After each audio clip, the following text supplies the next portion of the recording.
هذا مش مجرد حدث رياضي، هذا يعبر على أنه هناك واحد الانسجام. Je suis très ravi d'être ici pour cette conférence qui se parle sur le défi du Maroc pour l'organisation de la Coupe du Monde 2030.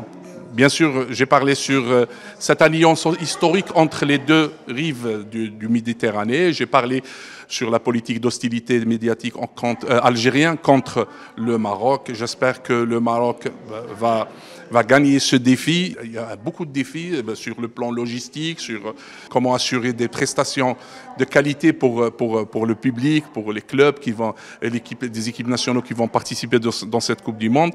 Et le Maroc a gagné le pari déjà quand il a réussi à faire une alliance entre les deux rives de la Méditerranée. Malheureusement, moi, je souhaitais que mon pays d'être avec le Maroc dans ce projet, mais le régime algérien a une autre vision. Mais malgré ça, moi, en tant qu'Algérien, je défends ce projet.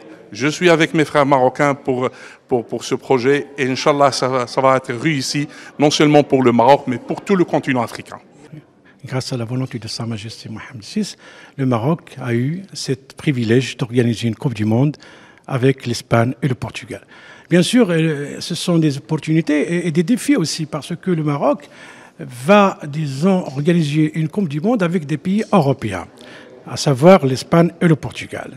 Donc il faut une mise à niveau pour tout ce qui est infrastructure de base. Ça veut dire tout ce qui est des routes bien sûr rapides, des trains rapides, des nouveaux avions, des aéroports modernes, des gares haut de gamme.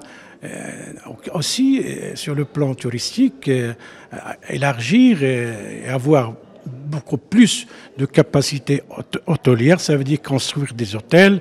Et lorsqu'on dit construire des hôtels, ça veut dire construire des villages hôteliers. Ça veut dire que ce sont des infrastructures qui vont au-delà de 2030. Mais le Maroc devrait quand même faire cet effort. Or, organiser une Coupe du Monde entre les trois pays, ça va coûter, à mon sens, entre 20 à 25 milliards de dollars, qui est énorme. Donc, est-ce que le budget du Maroc se permet? Je dis oui et non à la fin. Oui, parce qu'on doit le faire, mais on ne doit pas quand même financer le tout avec le budget de l'État. Ça veut dire qu'on va faire appel en dehors du budget général qui va financer tout ce qui est infrastructure de base et surtout sportif. On va faire appel à des investisseurs étrangers pour tout ce qui est des projets touristiques et même des financements à travers la Banque mondiale et d'autres bailleurs de fonds. Mais l'essentiel, c'est qu'on va faire un développement pendant 5 ans qui va faire égal à ce qu'on pourrait faire pendant 20 ans. C'est ce qui est important.